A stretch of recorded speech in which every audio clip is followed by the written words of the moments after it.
이제 우리 다 같이 주악에 맞추어 묵도하심으로 주일날 2부 예배를 시작하겠습니다.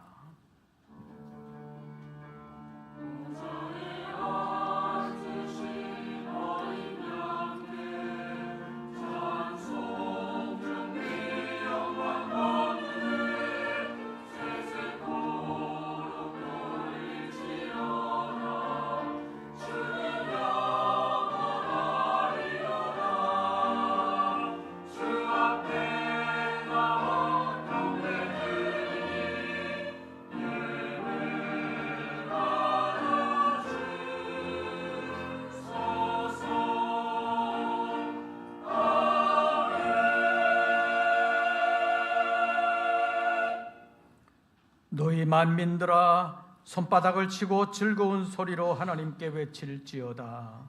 지존하신 여호와는 두려우시고 온 땅에 큰 왕이 되심이로다. 하나님은 영이시니 예배하는 자가 영과 진리로 예배할지니라. 아멘. 한 나라를 세우기도 하시고 망하게도 하시며 한 민족을 심기도 하시고 뽑아내기도 하시는 하나님, 이 나라와 이 민족을 이날까지 지켜주실 뿐만 아니라 복되게 하신 것을 감사합니다. 오늘 예배하며 하나님께 온전히 영광 돌리기를 원하오니 우리 가운데 찾아와 주시고 우리가 이 시대의 빛과 소금의 역할을 잘 감당할 수 있도록 역사하여 주시옵소서. 이 시간 머리 숙인 모든 권속들에게 찾아와 주시고 우리의 예배를 받으시며 예배를 통하여 역사하여 주시옵소서. 우리 주 예수 그리스도의 이름으로 기원하옵나이다. 아멘. 사도신경 세번역본으로 우리의 신앙을 함께 고백하겠습니다. 나는 전능하신 아버지 하나님 천지의 창조주를 믿습니다. 나는 그의 유일하신 아들 우리 주 예수 그리스도를 믿습니다. 그는 성령으로 잉태되어 동정녀 마리아에게서 나시고 본디오 빌라도에게 고난을 받아 십자가에 못 박혀 죽으시고 장사된 지 사흘 만에 죽은 자 가운데서 다시 살아나셨으며 하늘에 오르시어 전능하신 아버지 하나님 우편에 앉아 계시다가 거기로부터 살아있는 자와 죽은 자를 심판하러 오십니다. 나는 성령을 믿으며 거룩한 공교회와 성도의 교제와 죄를 용서받는 것과 몸의 부활과 영생을 믿습니다. 찬송가 21장을 함께 부르시겠습니다.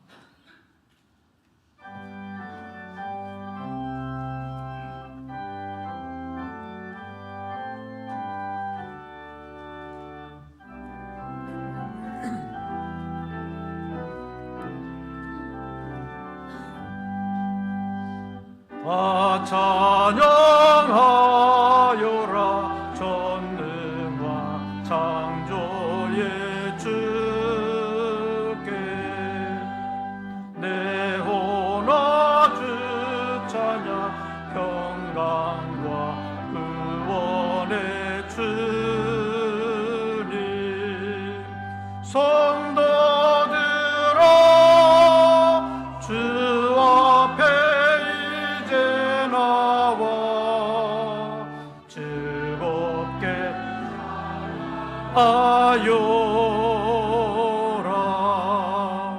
다 찬양하여라 놀라운 만유의 주께 오금한 날개 밑 늘 품어 주시는 주님 성도들아 주님의 뜻 안에서 다 이루리라.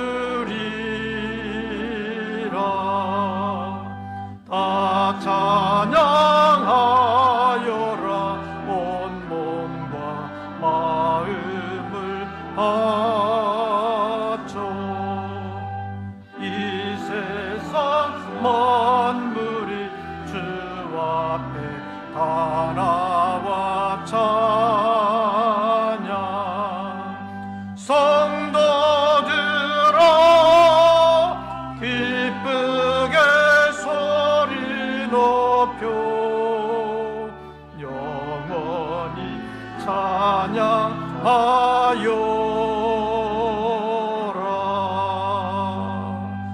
아멘.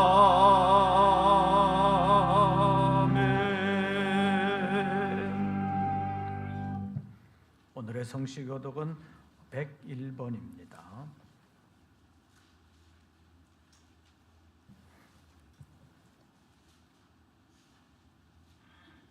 교독문 101번 나라사랑 세 번째 교독문을 함께 교독하시겠습니다. 내가 여호와를 찬송하리니 그는 높고 영화로우심이요 여호와는 나의 힘이요 노래시며 나의 구원이시로다. 여호와여 주의 오른손이 권능으로 영광을 나타내시니이다. 여호와께서 시온의 포로를 돌려보내실 때에 우리는 꿈꾸는 것 같았도다.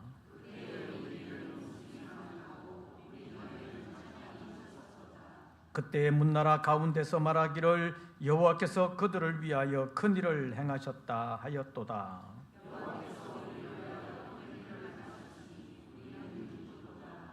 흑암에 행하던 백성이 큰 빛을 보고 다 같이 읽습니다. 주께서 이 나라를 창성하게 하시며 나의 기업 이스라엘이여 복이 있을지어다 하실 것임이라. 아멘. 이제 2부 예배를 위하여 고영호 장로님 기도하시겠습니다.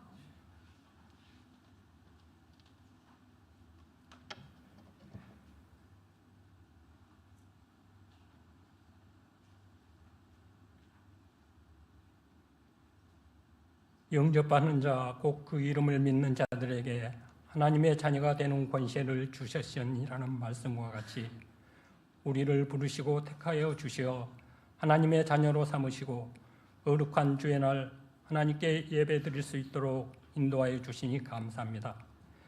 계속되는 폭염과 열대야 속에서도 우리를 건강하고 안전하게 지켜주신 하나님, 그러나 우리들은 주님을 기뻐하는 삶보다 육신의 안위를 위하여 우리의 생각과 판단으로 주님의 뜻을 이해하려는 어리석은 마음으로 살아왔습니다.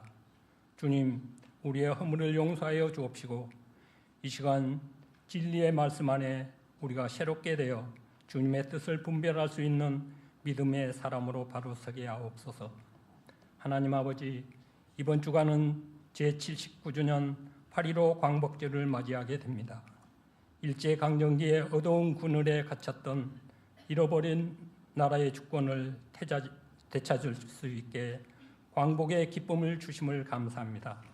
무엇보다 자유를 누리며 살아갈 수 있도록 우리나라를 축복하여 주시는 하나님, 수많은 어려움 가운데서도 우리나라가 하나님의 은혜로 인하여 세계 경제 부국 10위권에 이르는 경제적인 성장과 발전을 이루게 하여 주시어서 이렇게 풍요로운 나라로 세워주셨습니다.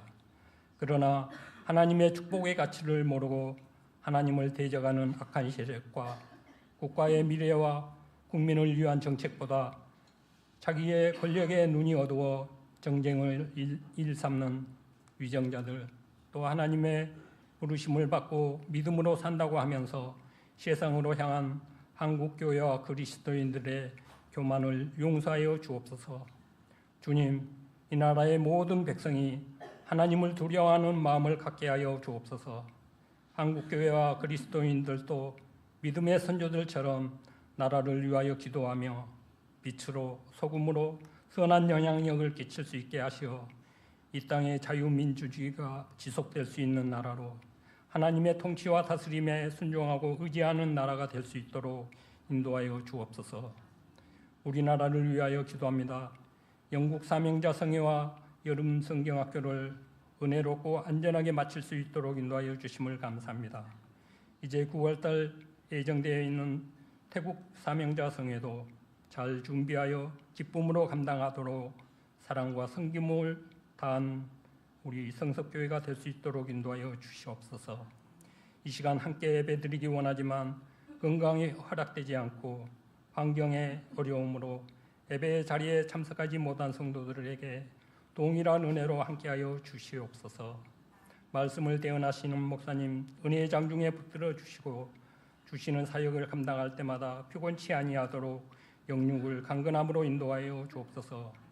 이 시간 말씀을 전하실 때 은혜의 말씀, 진리의 말씀을 능력 있게 선포하실 수 있도록 성령님께서 함께하여 주옵소서. 주시는 말씀을 집중하여 들을 수 있는 우리의 눈과 귀를 열어주시고 주시는 말씀에 힘입어 한 주간에도 주의 자녀로 성실하게 살아갈 수 있게 인도하여 주시옵소서. 예배드리는 이 시간 주님 홀로 영광 받아 주시옵소서. 우리를 죄에서 구원하신 예수 그리스도의 이름으로 기도드리옵나이다. 아멘.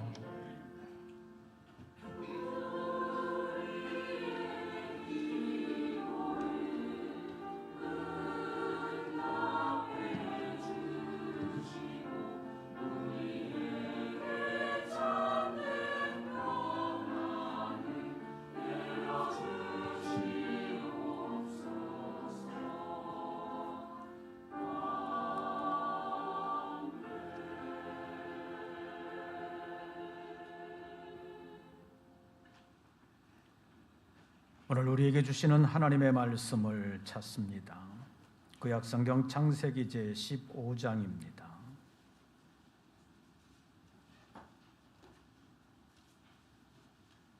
창세기 제15장 12절부터 21절까지의 말씀, 창세기 15장 12절부터 21절까지의 말씀 함께 교독하시겠습니다. 12절 말씀을 제가 먼저 봉독합니다. 해질 때 아브라함에게 깊은 잠이 임하고 큰 흑암과 두려움이 그에게 임하였더니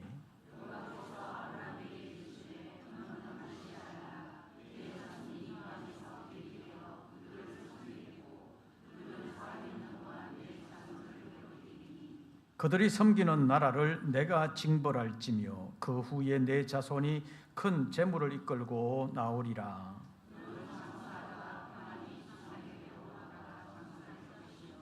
내 자손은 4대 만에 이 땅으로 돌아오리니 이는 아모리 족속의 죄악이 아직 가득 차지 아니함이니라 하시더니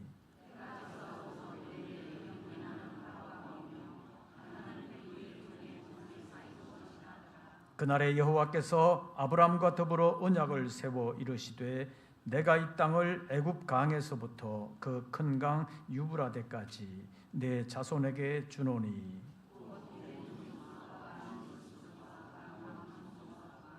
헷 족속과 브리스 족속과 르바 족속과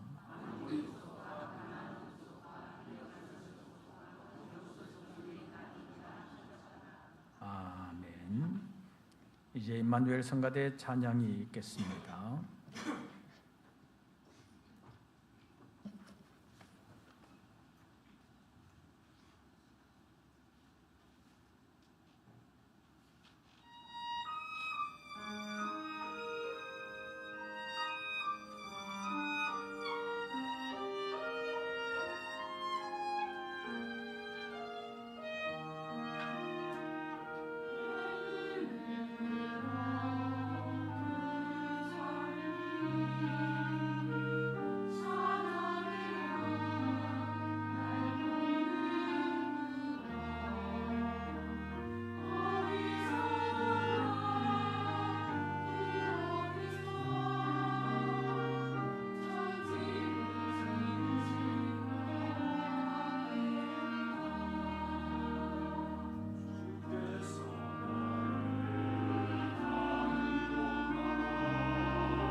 오늘도 주의 이름으로 예배하는 우리 모든 권속들에게 우리 주님의 은혜와 평강이 함께 하시기를 축원합니다.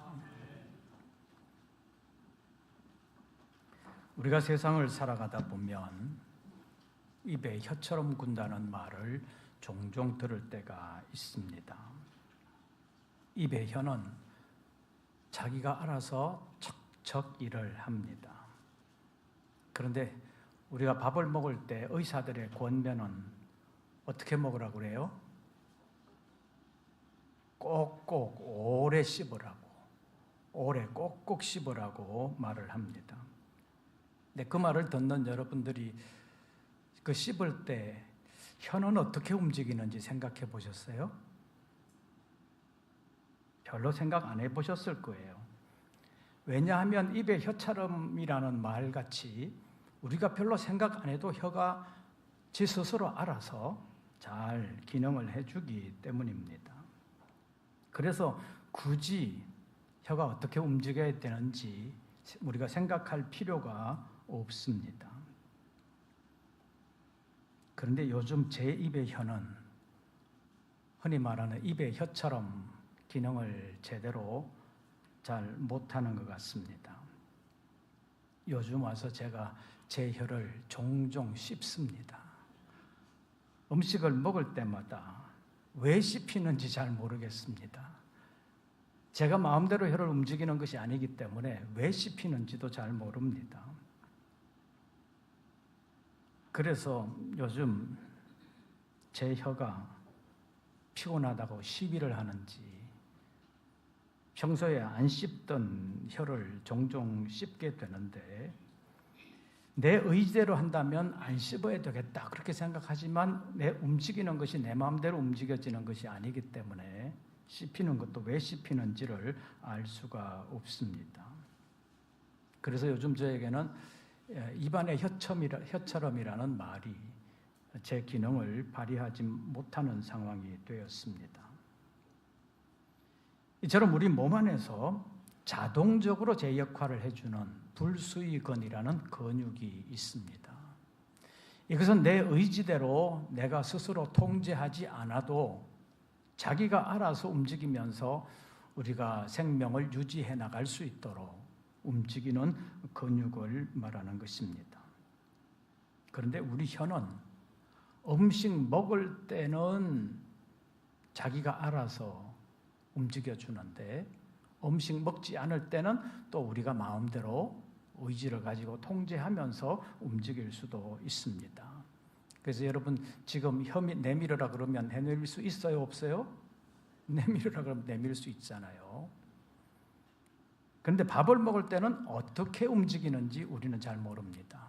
그런데 밥을 먹으면서 그 밥을 씹을 때 그 씹는 것이 잘 입안에 돌아다니면서 침과 잘 섞일 수 있도록 그 역할을 해주는 것이 혀라고 말할 수 있습니다.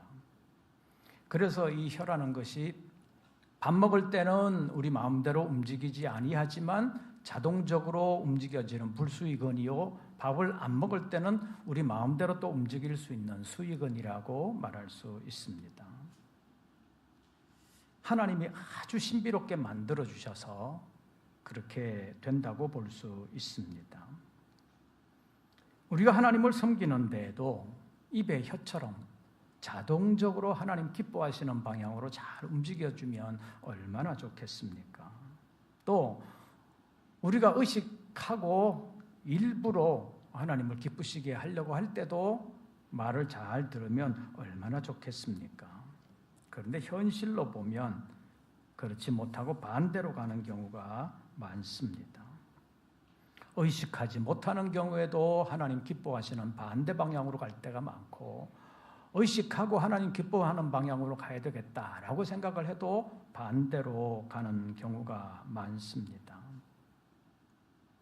사람들 각자 개개인의 경우도 그렇지만 지금 이 나라의 상황도 하나님이 기뻐하시지 않는 방향으로 가는 모습들이 많이 있는 것 같습니다.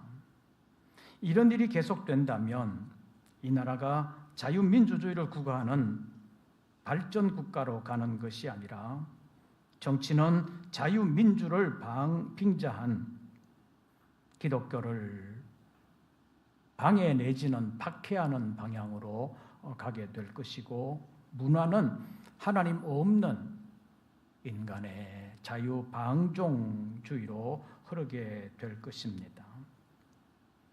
이런 상황에서 우리는 광복 79주년을 맞이하게 되었습니다. 지금의 상황이 변함없이 계속된다면 하나님이 기뻐하시는 창조적인 발전을 이 나라에 기대할 수는 없게 될 것입니다. 그래서 광복 79주년을 맞이하면서 안타까운 마음을 가지고 나라를 위하여 기도하게 되는 것입니다. 그래서 오늘 본문의 말씀을 아브라함과 하나님이 맺은 언약의 내용을 좀 다른 차원에서 나라라고 하는 관점에서 잠깐 살펴보려고 합니다. 오늘 설교 제목을 한번 따라해 보시기를 바랍니다. 사람의 나라를 다스리시는 하나님. 첫째로 모든 나라의 주권은 하나님께 있다는 사실을 우리가 알아야 합니다. 본문 13절과 14절 두 절 말씀 봐주시기를 바랍니다. 13절과 14절 두 절 다 같이 봉독합니다. 여호와께서 아브라함에게 이르시되 너는 반드시 알라. 내 자손이 이방에서 객이 되어 그들을 섬기겠고 그들은 400년 동안 내 자손을 괴롭게 하리니 그들이 섬기는 나라를 내가 징벌할지며 그 후에 내 자손이 큰 재물을 이끌고 나오리라. 여기에 보면 아브라함의 후손들이 이방에서 객이 되어 한 나라를 섬기게 될 것이라고 하는 것도 하나님의 말씀이요, 그 나라가 400년 동안 아브라함의 후손들을 괴롭게 할 것이라는 것도 하나님의 말씀이요, 하나님께서 그 나라를 징벌하시게 된다는 것도 하나님의 말씀입니다.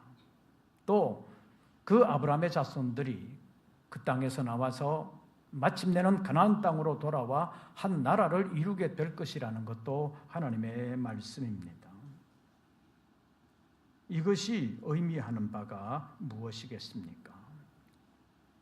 아브라함의 자손들이 나중에 이방에서 객이 되어 그 나라를 섬기면서 살게 된다는 것도 하나님께서 하시는 일이요, 그 나라를 징벌하게 된다는 것도 하나님의 하시는 일이라는 것입니다.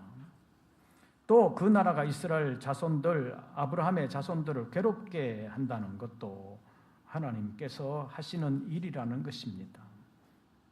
이러한 말씀들을 종합해 보면 아브라함의 후손들이 속한 나라뿐만 아니라 아브라함의 후손들을 괴롭게 하는 그 나라도 하나님께서 주관하고 계신다는 사실을 알 수가 있습니다.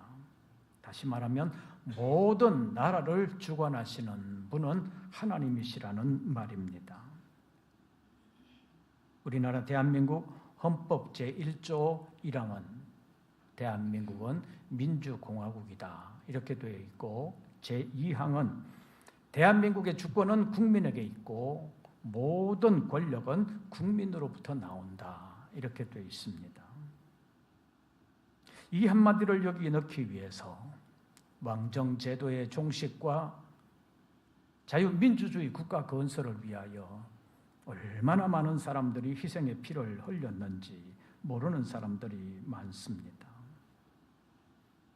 우리나라 헌법 제1조에서 말하는 그것이 근대 민주주의의 기본 원리라고 말할 수 있습니다. 그런데 이런 근대 민주주의 기본 원리는 그냥 정치적인 투쟁만을 통해서 이루어진 것이 아닙니다. 하나님께서 사람의 인권을 주셨다고 하는 천부 인권설에서부터 이런 운동이 시작되었다고 말할 수 있습니다. 다시 말하면 모든 권력은 국민으로부터 나온다. 그래서 사람들이 하나님을 부정하고 모든 것을 자기 마음대로 다 할 수 있는 것이 헌법적인 근거다. 그렇게 주장하는 사람들이 가끔 있기는 하지만 그것이 아닙니다. 처음부터 말하면 하나님을 부정하고 모든 것을 자기 마음대로 하겠다고 이런 조항을 만든 것이 아니라 하나님께서 맡겨주신 나라이기 때문에 하나님께서 맡겨주신 범위 안에서 국민이 정치의 주체가 될 수 있다라는 것을 선언한 것입니다. 그래서 서양에서도 이러한 근대 민주주의가 생기면서 왕정제도가 파하여지고 요즘으로 말하는 민주주의 국가가 건설되었는데 그때는 하나님을 잘 섬기던 나라들이었습니다. 그러나 이제는 서양도 동양도 하나님을 두려워하지 않는 세상으로 변질되고 말았다고 볼 수 있습니다. 그래서 이번 프랑스 올림픽 개회식에서 퍼포먼스를 하면서 최후의 만찬을 아주 동성애자들의 만찬으로 희화한 그 사건 때문에 프랑스 올림픽 위원회가 욕을 먹고 결국 그 동영상이나 일반 사진들을 올림픽 공식 계정에서 삭제해버리는 일까지 생긴 것을 우리가 보고 있습니다.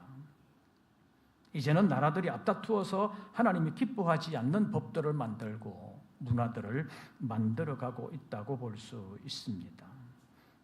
어쨌든 헌법 제1조에서 말하는 국민은 나라의 국민 전체를 말하는 것입니다. 일부만을 말하는 것은 아닙니다. 그러나 우리나라 지금 정치인들이 말하고 생각하는 국민의 뜻이라고 말하는 그 국민은 자기와 정치적인 뜻을 함께하는 사람들만 말하는 것이지 반대편에 있는 사람들은 안중에도 없습니다.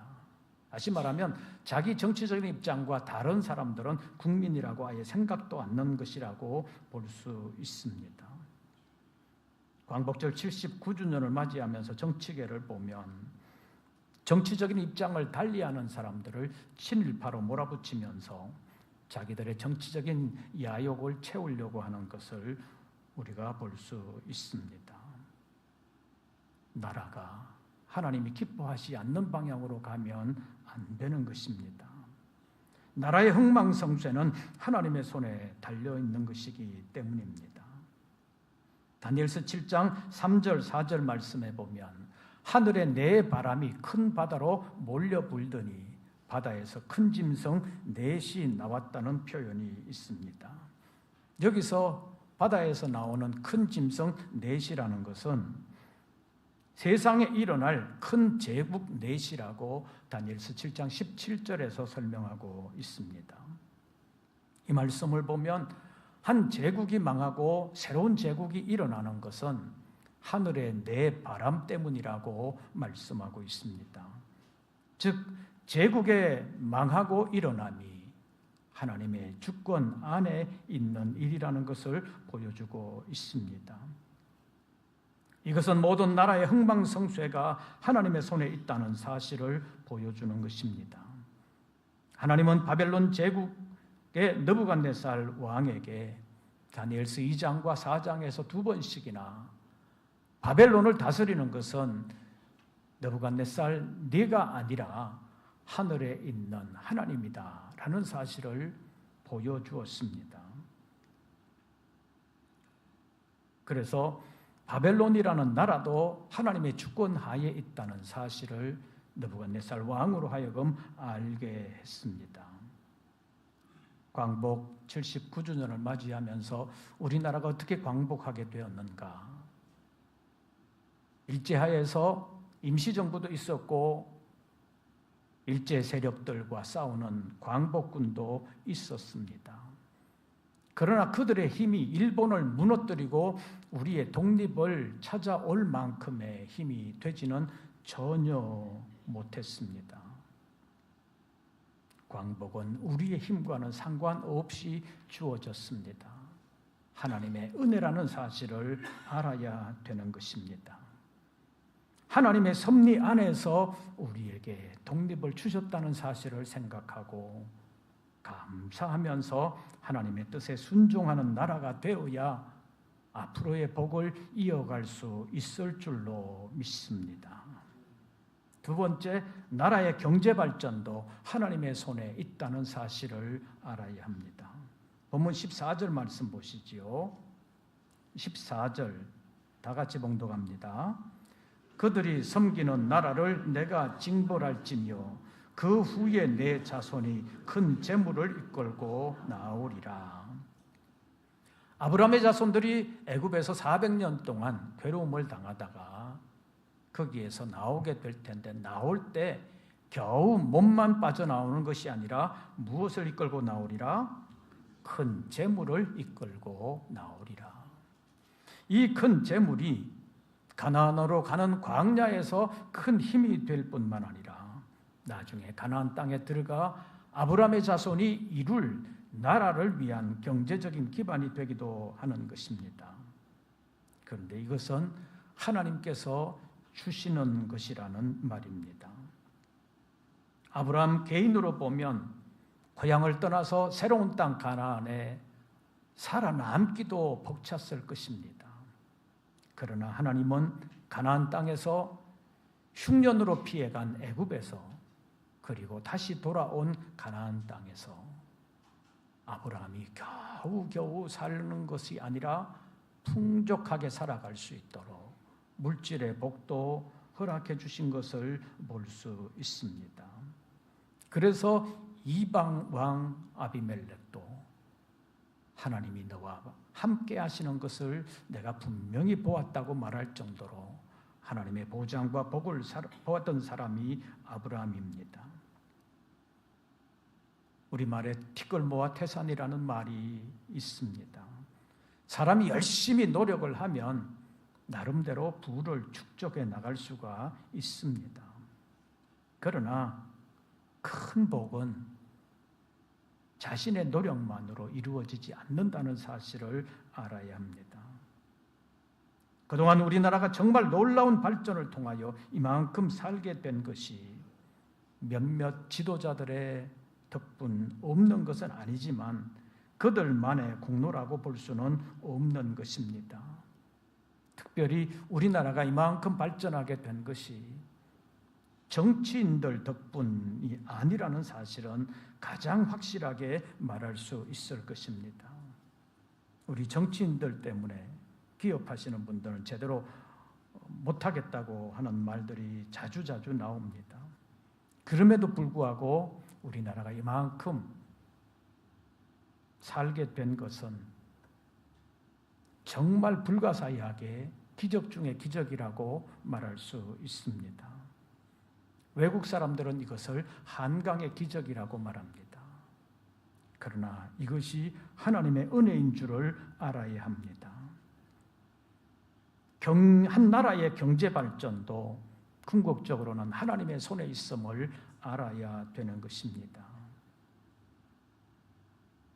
하나님을 잘 몰랐던 동양 현자들의 말을 모아놓은 명심보감에서도 작은 부자는 건면함에서 오는 것이지만 큰 부자는 하늘이 낸다는 말을 했습니다. 그들이 오랜 역사를 통해서 살펴보니까 열심히 노력하면 작은 부자는 될 수 있지만 큰 부자는 흔히 말하는 천운이 함께하지 않으면 안 되더라는 것입니다. 그런데 그것을 우리의 신앙적인 관점에서 보면 큰 부자는 하나님이 허락해야 된다라는 사실을 알 수 있다는 것입니다. 우리나라가 나름 세계적인 경제 대국이 된 것도 우리나라 지도자 몇 사람만의 노력만으로 된 것은 아니라는 사실을 알아야 한다는 말입니다.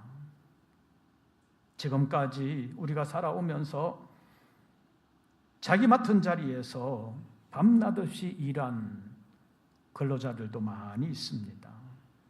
위험수당도 제대로 받지 못하고 어떨 때는 큰 희생을 당한, 그러면서도 위험을 무릅쓴 노동자들의 노력도 많이 있었습니다.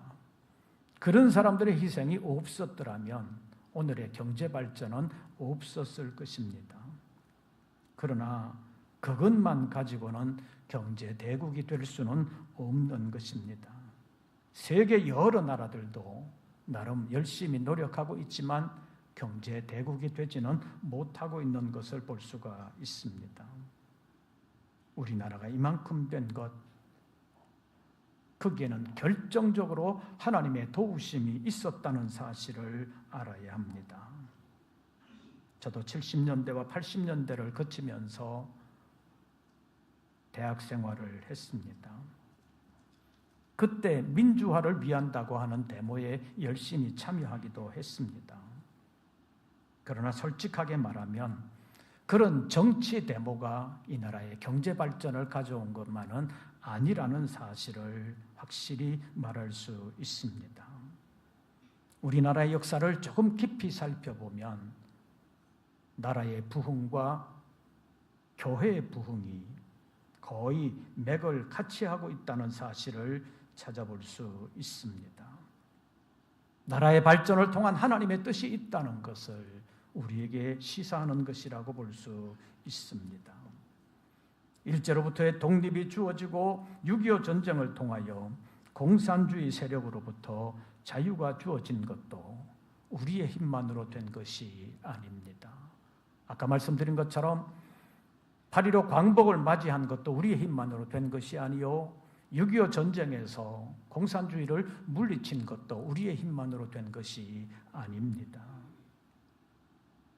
그때는 교회와 성도들이 먹지 못하면서도 풀뿌리 부여잡고 나라를 위하여 기도했습니다. 그런 기도에 하나님의 은혜가 함께했다고 볼 수 있습니다. 이만큼 성장하게 된 이 나라가 다시는 외세나 하나님을 부정하는 세력에 눌려서는 안 되는데 우리나라가 얼마나 스스로 제대로 설 수 있는지 냉철하게 볼 수 있어야 합니다. 그러나 이 나라 정치 지도자들에게는 그것을 기대할 수는 없을 것 같습니다. 자주국방이나 자립경제 같은 것도 우리의 힘만으로 지금 상황에서는 되는 것이 아닙니다.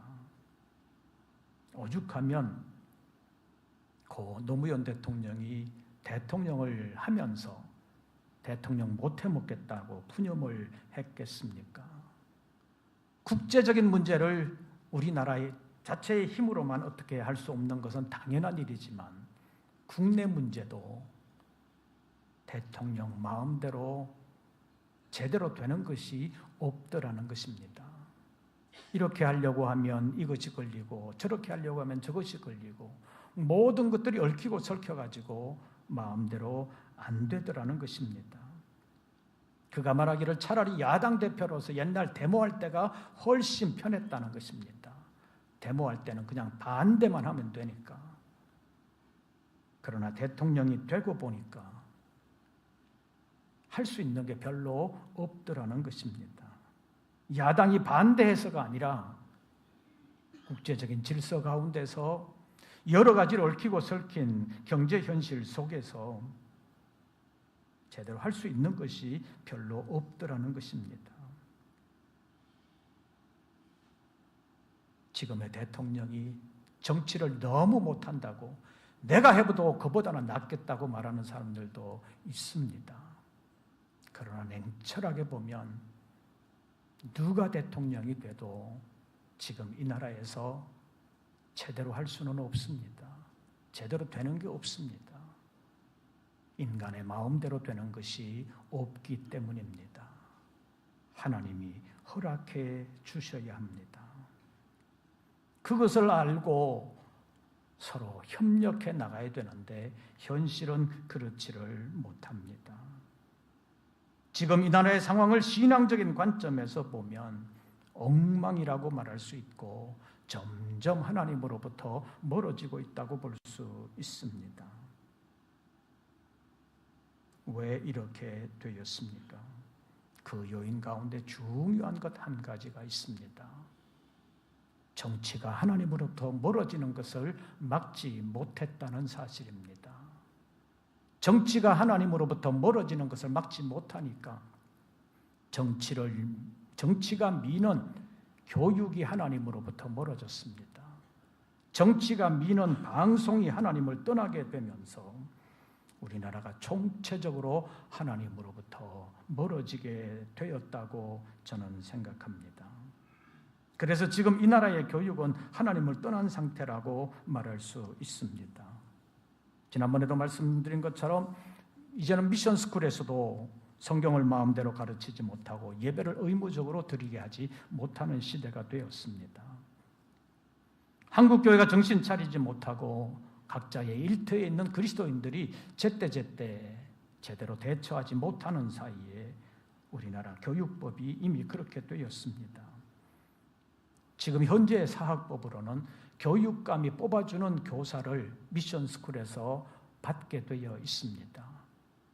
극단적으로 말하면 반기독교적인 교육감이 반기독교적인 교사를 미션스쿨에 파송을 하면 미션스쿨에서도 받을 수밖에 없는 것이 지금의 법입니다. 언론 방송계도 이미 반기독교적이 되어버렸습니다. 그래서 정치적인 뉴스나 교회 관련 뉴스를 그대로 받아들이면 안 되는 시대가 되었습니다. 상당히 의도된 보도가 많다는 사실을 알아야 합니다. 지금 사학법 개정 논란과 방송법 개정 논란을 보면 이미 권력을 쥔 자들이 그것을 빼앗기지 않으려고 발부둥치면서 격렬하게 저항하고 교묘하게 포장하고 있는 것을 볼 수가 있습니다. 지금 이 나라의 영적인 혼란이 마치 옛날 해방 후에 6.25 전에 정치적인 혼란, 사상적인 혼란과 비슷하다고 볼 수 있습니다. 이 나라가 하나님으로부터 상당히 멀어져 가고 있습니다. 이때 한국 교회가 정말 하나님 보시기에 바로 서야 합니다. 그냥 큰 교회, 사람들이 많이 모이는 교회가 부흥하는 교회가 아니라 예수 믿으면 잘 산다는 세상 복음이 아니라 하나님 나라의 복음으로 재무장해야 하나님이 함께 하시는 교회가 될 수 있습니다. 하나님을 기쁘시게 하는 교회가 될 수 있습니다. 교회가 바로 서야 이 나라가 바로 서게 될 줄로 믿습니다. 우리 믿는 사람들이 스스로의 믿음 지키기도 힘들지만 자기가 있는 그 위치에서 그리스도의 향기가 되고 소금과 빛이 되어 이 시대를 그리스도인으로서 제대로 살아갈 수 있는 우리 모든 권속들 되시기를 바랍니다. 나라는 정치인이 다스리는 것이 아닙니다. 정치인이 하나님의 뜻을 알고 그 뜻에 순종해야 나라가 복을 받는 것입니다. 오늘 설교 제목을 한번 따라해 보시기를 바랍니다. 사람의 나라를 다스리시는 하나님. 조금 범위를 좁혀서 따라하시지요. 우리나라를 다스리시는 하나님.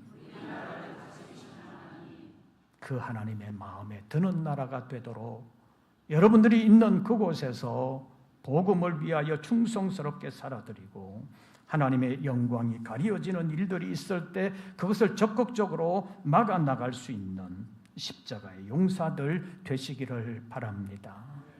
우리가 바로 서면 하나님께서 은총을 더하여 주실 줄로 믿습니다. 기도하겠습니다. 하나님, 이 나라를 불쌍히 여겨 주시옵소서. 정치인들의 각축장이 되어버린 이 나라를 하나님께서 붙들어 주셔서 저들의 손에만 맡겨두지 마옵시고 하나님의 능력이 나타나게 하여 주시옵소서. 이것을 위하여 우리가 바로 서야 되는데 우리의 믿음이 약합니다. 여러 가지로 약합니다. 불쌍히 여겨주시옵고 기도하게 하시고 기도를 들으시고 응답하시며 이 나라에 다시 한번 은총을 베풀어 주시옵소서. 예수님의 이름으로 기도하옵나이다. 아멘. 우리 찬송가 580장 부르시면서 준비하신 예물 드리겠습니다.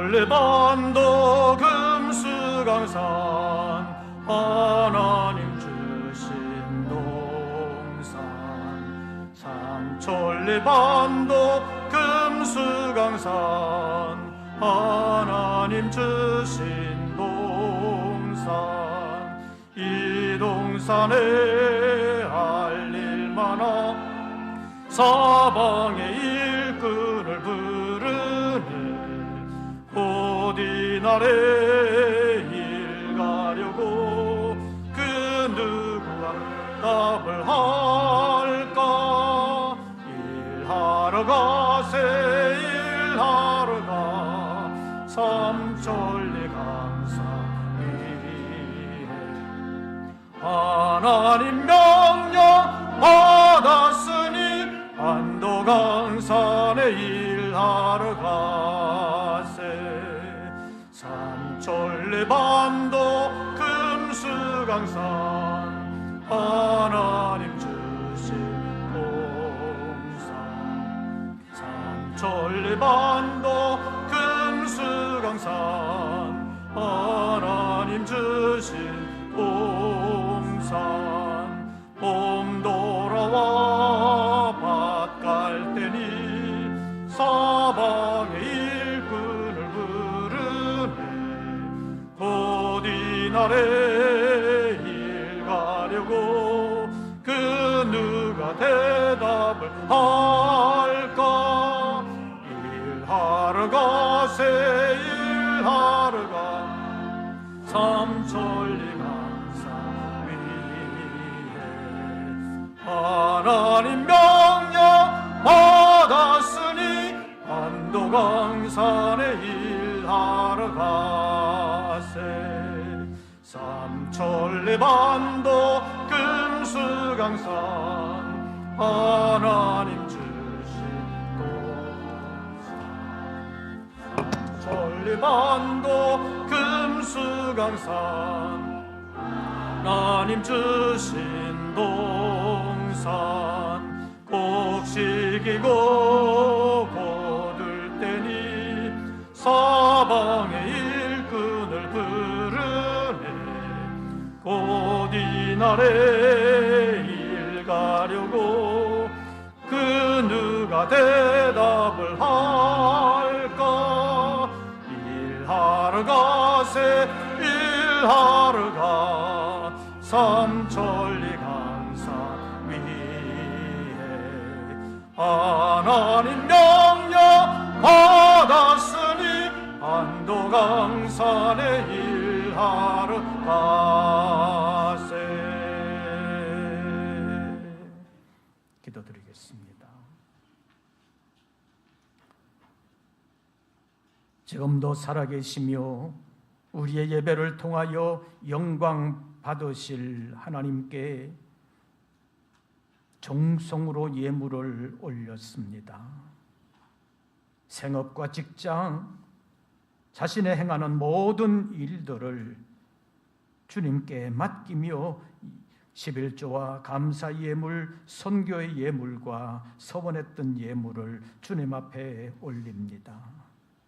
광야와 같은 이 세상을 살아가면서 어려움이 없을 수는 없겠으나 어려움 가운데서도 베풀어 주시는 주님의 은혜와 인도하심과 보장하심을 생각하며 자신을 하나님께 맡기는 모든 믿음의 권속들을 하나님 연락하옵시고 기도할 때 만나주시고 응답해 주시며 역사하여 주시옵소서.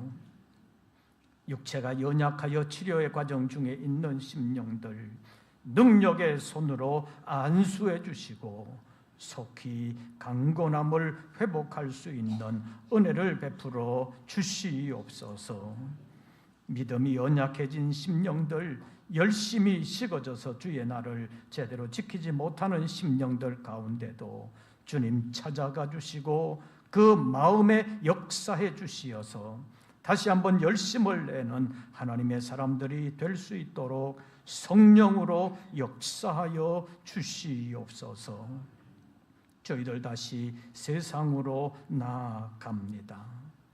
나아가 우리의 개인의 삶에서만이 아니라 나라의 한 사람의 국민으로서 나라를 위하여 그리스도인으로서의 사명을 잘 감당할 수 있도록 도와주시옵소서. 때로는 우리 스스로의 믿음 지키기도 급급할 때가 있사오나 그래도 하나님이 함께 하시면 우리가 있는 처소에서 하나님의 영광을 나타내게 해 주실 수 있는 줄로 믿습니다. 더욱더 하나님 의지하게 하시고 하나님 믿고 담력을 가지고 담대하게 하나님의 영광을 위하여 일할 수 있는 우리 모든 권속들 되게 하여 주시옵소서. 다시 세상으로 나아갑니다. 한 주간의 삶 가운데서 하나님께 영광 돌릴 수 있도록 역사해 주시옵고 이 나라, 이 민족이 하나님으로부터 더 멀어지지 아니하도록 광복의 은혜를 주신 하나님을 기쁘시게 하는 나라가 되게 하여 주시옵고 하나님을 기쁘시게 하는 백성 되게 하여 주시옵소서. 이제는 우리 구주 예수 그리스도의 은혜와 아버지 하나님의 크신 사랑과 성령님의 교통하심이 다시 한 번 더 믿음을 새롭게 하며 하나님께서 맡겨주신 사명을 가지고 한 사람의 국민으로서 나라를 위하여 새롭게 기도하기를 원하는 우리 모든 권속들 위에 이제부터 영원토록 함께 하시기를 축원하옵나이다. 아멘.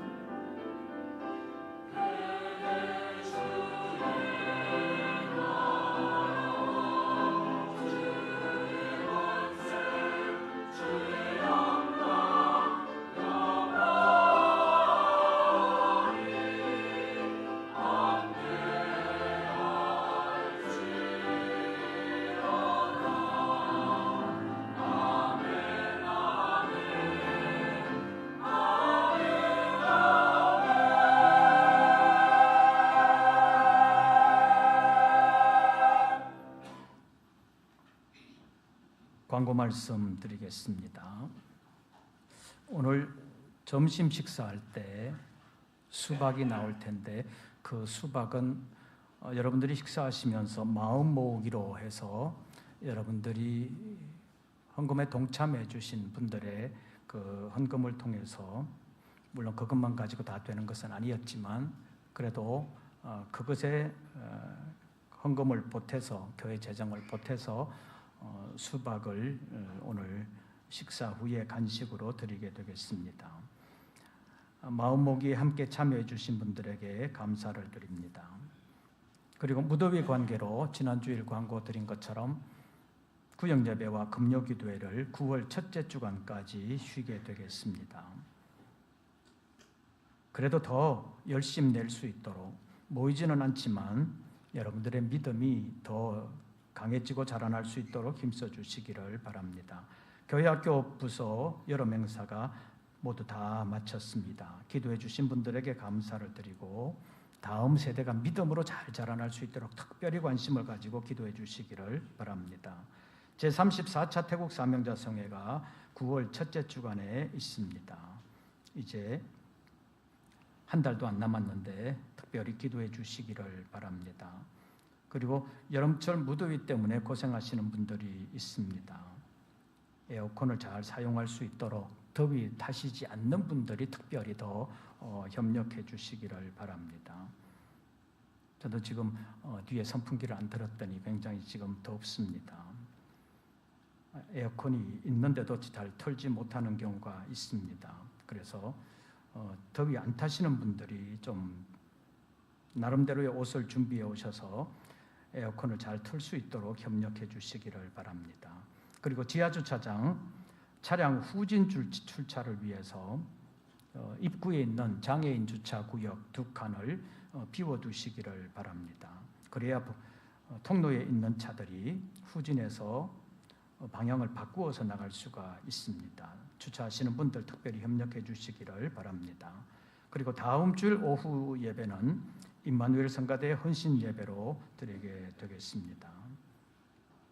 그리고 오늘 이주한 임순애 집사님의 딸 이민진 양이 결혼을 앞두고 신랑 될 사람을 데리고 인사하기 위해서 왔습니다. 이민진 양과 이승우 군, 그 자리 잠깐 일어나 보시죠. 결혼 잘하고 신앙생활 잘할 수 있도록 우리 박수로 격려하겠습니다.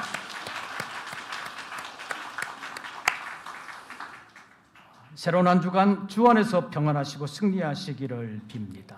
이것으로서 2부 예배를 모두 마치겠습니다.